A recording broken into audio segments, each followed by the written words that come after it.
Nesse vídeo vamos mostrar um pouco sobre a caatinga. Caatinga é o único bioma exclusivamente brasileiro, o que significa que grande parte do seu patrimônio biológico não pode ser encontrado em nenhum outro lugar do planeta. Este nome decorre da alusão à paisagem esbranquiçada apresentada pela vegetação durante o período seco. Mas a caatinga não é só paisagem seca.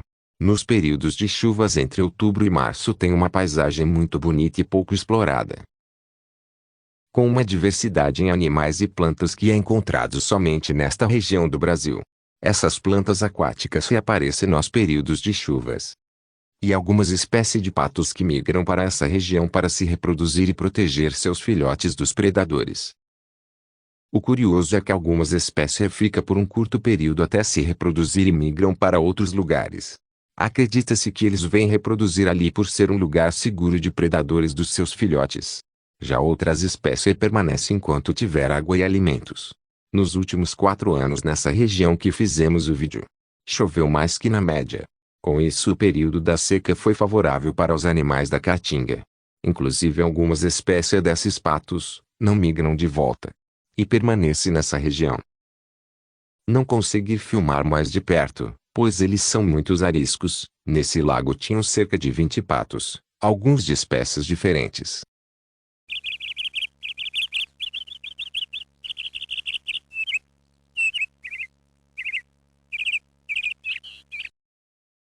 Fizemos as imagens do amanhecer na caatinga. Realmente é um espetáculo aos olhos e aos ouvidos com o canto dos pássaros. Uma pena que não conseguimos captar bem o canto dos pássaros no vídeo. Às 5 horas da manhã começam a aparecer os primeiros raios da luz do sol, junto com a festa dos pássaros cantando. Afinal está começando mais um dia. Os pássaros cantando no amanhecer. É como se fosse uma orquestra regida pelo sol e apresentado pela natureza. É incrível.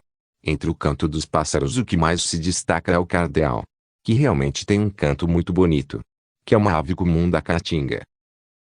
Mais adiante do vídeo temos a foto do cardeal. Algumas espécies de pássaros dessa região só é fácil ver durante as primeiras horas do dia, pois eles se camuflam entre as árvores se protegendo dos predadores, e se torna mais difícil ver. A diversidade de animais é muito ampla, entre pássaros, a siriema, codornas, trio, raposas, tatu, gato do mato. São os mais vistos nessa região. Porém existem várias outras espécies que é comum ver. E algumas só é possível ver à noite, ou no amanhecer. Uma curiosidade sobre a palavra caatinga, que é indígena, de origem tupi, e quer dizer mata branca, mata rala ou mata espinhenta.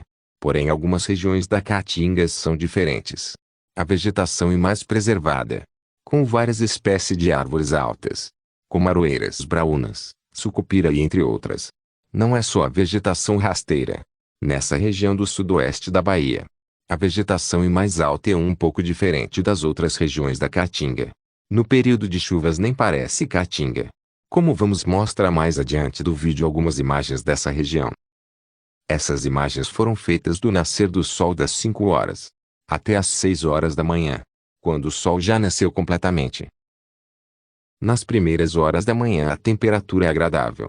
Próximo ao meio-dia as temperaturas passam de 30 graus. E alguns animais se torna mais difícil de ver devido ao calor.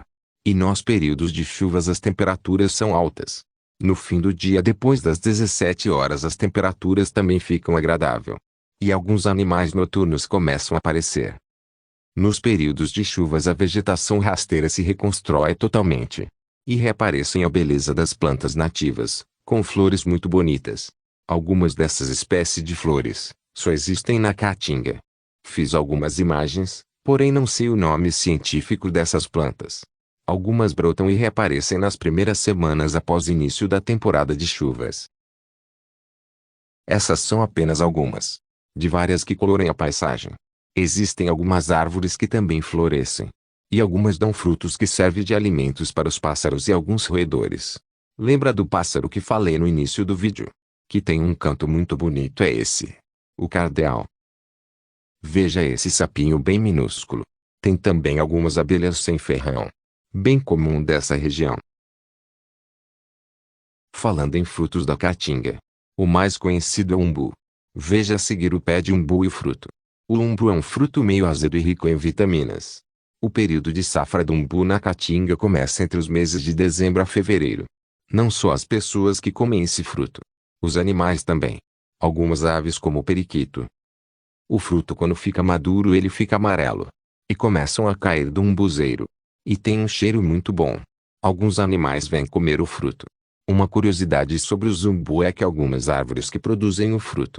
De um lado o fruto é liso, do outro é mais áspero. Sendo que é em um único pé. Alguns umbuzeiros produzem o fruto maiores e mais doce. Falando da Caatinga, não poderia deixar de mostrar o mandacaru.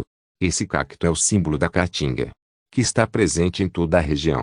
E bastante resistente a longos períodos de seca. No período das chuvas, o mandacaru produz um fruto que serve de alimento para várias espécies de pássaros. O mais incrível é que os pássaros comem os frutos em meio aos espinhos do mandacaru.